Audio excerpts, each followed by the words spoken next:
On to eye brushes. We'll start with, I'll split it up by eye shadow brush bristles. One is the MAC 239. This is, I think, the brush that all men love to use as their basic eyeshadow brush. I've heard tons about the 239, so I was excited to get it, and I see what everybody's raving about. It's a great eyeshadow brush that packs on color. So you can use it to apply it, you know, to the lid area, and it just really does a good job of densely packing on shadow without a lot of fallout. The bristles, I believe, are natural, and they're pretty firm and densely packed in. Great brush. I like it a lot. I use it on a daily basis. Same type of bristle or hair. This is the MAC 217. It's shaped really similarly to the MAC 224, like I use for powdering underneath my eyes and such.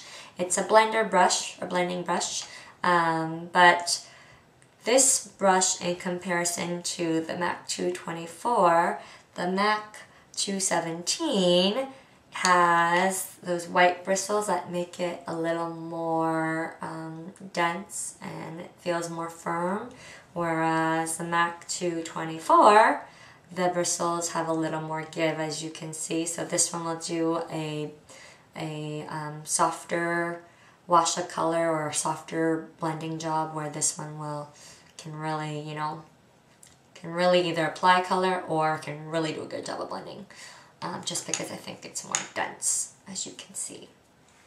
But this brush, it's a good brush, maybe not the best brush for my eye shape, my eye size. My eyes, you know, I've got those Asian single lid, monolid eyes, and I don't really have a crease. So this brush, which I think a lot of other women would use to blend out their crease color, is a bit large for my eye. But I know that other women do really enjoy this brush, and I do see the value in it. I just don't think it's the best one for my eye shape, but it is a good brush. Sticking with that same type of white hair, natural hair, this is the MAC 219. This is their pencil brush, and this one I do like a lot as well. This one is really good for when you want to do that nice detail work underneath the eyes or by the upper lash line. This one even does a really nice job of placing color, like a dark crease color, without going all over. It's really precise, and I don't have a lot of crease, or I don't have a crease really, so it's good for those of us who have, you know, small eye spaces. This is great for that. Moving on. These brushes here all have the next few brushes I'm going to show you from my MAC eye shadow brush collection are all made with this other, I believe it's natural again, natural hair, natural bristle, but it's brown. And this is the 213. It's shaped similarly to the 239. You can see that they're pretty similar in, let me see, pretty similar in shape and size. This one's more tapered. This one's a little more flat across. But this, you can see the difference. This one has a lot more give. It's more flexible. The bristles are more flexible, and therefore it's not as good for packing on color like the 239 is. This one really packs on color well because it really grabs the shadow.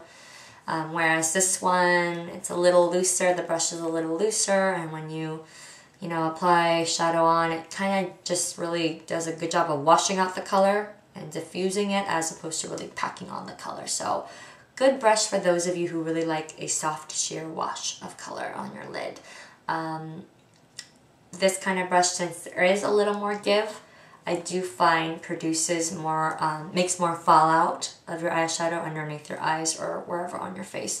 Just kind of sprays the product a little more, so watch out for that. I don't use this a ton. I definitely use my 239 more, but I have used this in the past. And it just depends on what I'm feeling like for the day. Sticking with that same type of bristle. This is the MAC 228, and this one looks a lot like the MAC 213 that I just showed you, except for, again, size. This one's like the mini baby one, and this is like the bigger one. So, same bristles, same hair, same shape. You can see that's fairly, close in shape, just much smaller. This one's much smaller. And I do find that I use the 228 more than the 213 even. I think it's because I like this small, precise application that this brush gives. It's really nice for, again, doing any kind of outer corner work. Good for if I wanted to go over wherever I had liner, and I could use that instead of the pencil brush. But I do like this one. This one's really nice.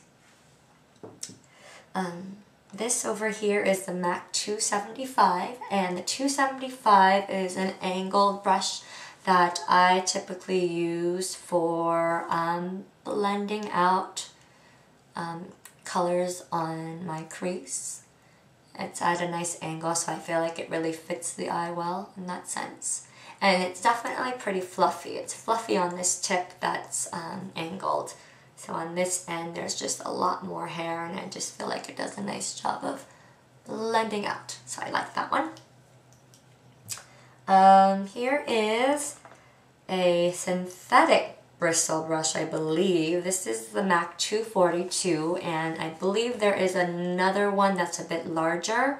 The MAC 242 is a brush that I use for most of my cream eyeshadow products. I use it to apply, for example, like MAC's Paint Pot. If I was using a Paint Pot product which is creamy, I use that.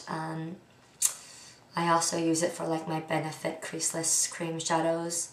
Those are really good. This is just a nice, really firm, dense brush that really picks up that cream product really well and applies it really well. So I do like this.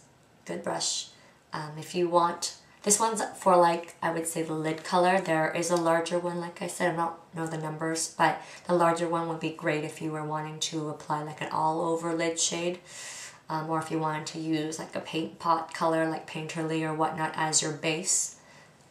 The larger size one of these would be great, but I use this primarily for actually putting cream lid colors onto my lower lid. So I like that.